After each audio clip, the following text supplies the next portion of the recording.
Hey guys, Brett Weiss here. Welcome to another video. ChatGPT, be crazy. Now I am working on a video on playing Arkanoid in the NES and the arcades back in the day. So if you're just here for the stories, I will upload that video pretty soon. But I want to tell you guys a really interesting story about ChatGPT. I want to tell you guys it wrote a biography on yours truly. Now, the reason I have this is because my son sent it to me. He was working on a project, and his instructions to ChatGPT were write a 5-paragraph essay about author Brett Weiss. That's what he entered. And it did get a couple of things wrong, but it's kind of interesting. And I'll show you the strong points and weak points of this as I go through it. I'll read it and comment on it. ChatGPT, Brett Weiss, an author's journey through nostalgia. Even came up with a little title there. And here we go. Brett Weiss is an accomplished author known for his captivating works that delve into the realm of nostalgia. Whether I'm captivating or not is arguable. You can comment below. With his unique writing style and deep passion for retro pop culture, definitely passionate about the topic, Weiss has successfully transported readers back in time, rekindling memories and emotions. I like the timing of this because that's what I want to get my channel focused back to, is telling stories and memories.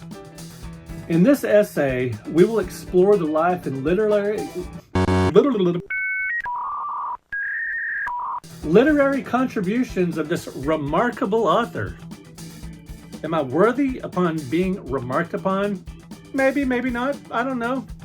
Leave that for you to decide. Next paragraph. Born and raised in the United States. Generic much?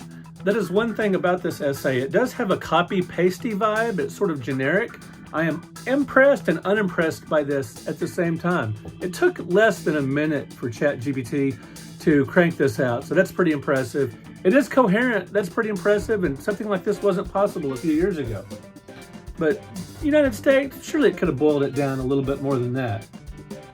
Born and raised in the United States, Brett Weiss developed an early fascination with video games, comic books, and all things related to the pop culture of the 1980s and 1990s. Very true, although it doesn't talk about the 70s, which I cover a lot also. Oh well, close enough. And it's cool that it put comic books in there because I did own a couple of comic book stores back in the early 90s with my brother-in-law, early to mid 90s. And I wrote for the Comics Buyer's Guide, and I worked as a manager at Lone Star Comics. Cool that it put that in there. It goes on. This passion soon became the foundation of his writing career. Weiss's works often revolve around these cherished relics of the past, which he presents with a blend of personal anecdotes, interviews, and in-depth analysis. Now, I have interviewed a lot of industry figures for different publications, and I do offer anecdotes, so very impressive. ChatGPT.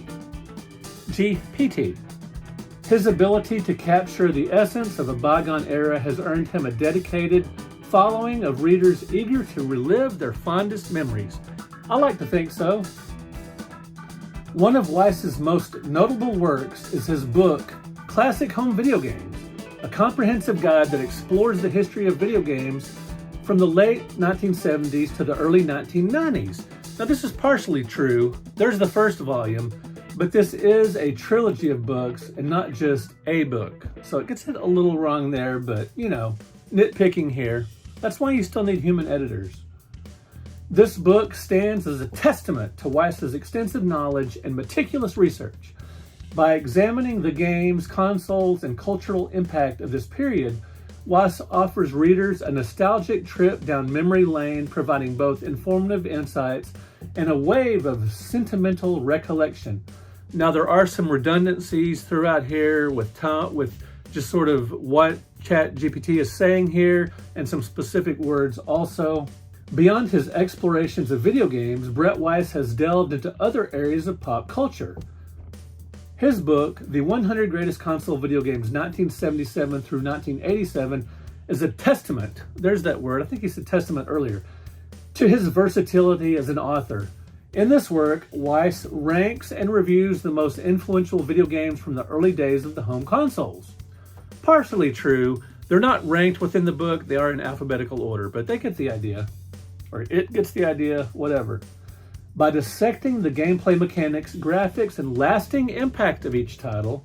That's a good one. I definitely cover the lasting impact of these titles because my main point in these 100 greatest books is the lasting impact, if they're still fun to play today and what kind of impact they've had. Weiss showcases his expertise while evoking readers' memories of their favorite childhood games. I have heard a lot about that, favorite childhood games. That's why a lot of people are interested in my work. Weiss's writing style is marked by a genuine enthusiasm that resonates with readers. He blends personal experiences with anecdotes and anecdotes with objective analysis. I do try to do that. Creating a relatable and engaging narrative. Whether recounting his own gaming adventures or sharing interviews with industry insiders, Weiss's writing brings a personal touch that enhances the nostalgic journey for his readers. Again, there's definitely some redundancies there, and it has a little copy and paste vibe, and it just kind of sounds a little generic in general. And if it's an essay, should it be all positive? Should it be a little more objective itself and a little more critical? I don't know. You let me know in the comments. And my son did say that ChatGPT did create this in less than a minute. And anyway, there's a little mini bio on yours truly. It skipped a lot of things, and it was 5 paragraphs. I would be curious to see if it were 10 paragraphs. Would it delve into more personal stuff, or would it just talk a little bit more about my career, maybe some of my other avenues, maybe some specific publications, that I had stories and articles and things in. I don't know, but it would be interesting to find out. Maybe I'll do that at some point. But anyway, there's ChatGPT Be Crazy. Let me know in the comments what you think. I know a lot of people are really nervous about, AI, that it'll take jobs and everything like that. And people who are less fearful say, hey, they have always said this about, sophisticated technology, that it's going to take our jobs. And sure, it's taken a lot of jobs. There aren't as many people coal mining as there used to be, but there are a lot of jobs that have come on board because of technology. There doesn't seem to be a huge reduction overall, related to technology as far as taking our jobs. It seems we get new jobs that take the place of older, more dangerous jobs in a lot of places, so that's a positive.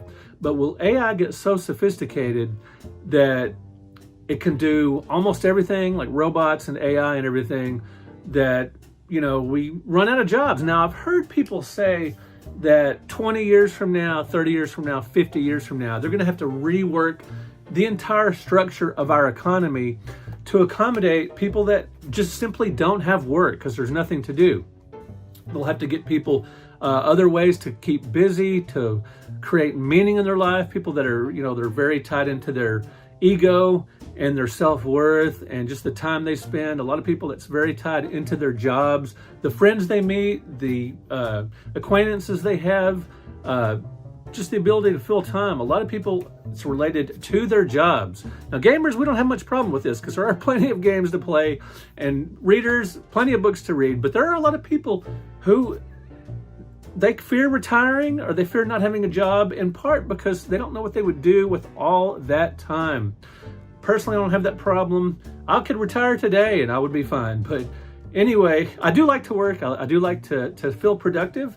And if we don't have jobs anymore, if we only have 10 or 20% of the jobs that we currently have, how will we fill our time? How will we restructure the economy? Will it be like Star Trek? Hello, computer. Certain aspects of Star Trek,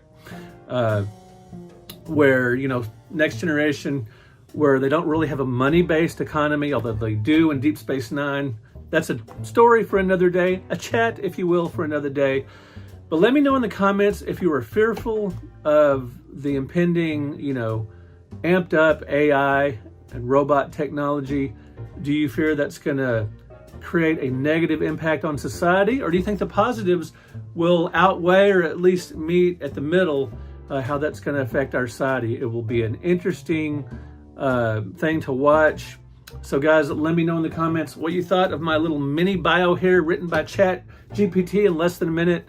And let me know what you think about ChatGPT in general, your interesting experiences. Have you asked it any questions or had it write anything for you?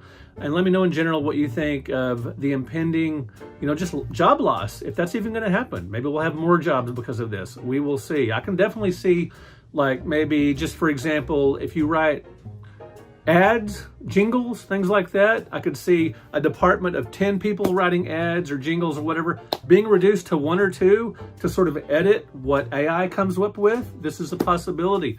Let me know in the comments. Again, I will be sharing more nostalgic stories with you guys soon. Arkanoid is next. Lots more to come, guys. Thank you so much for watching, and gals too. Talk to you in another video.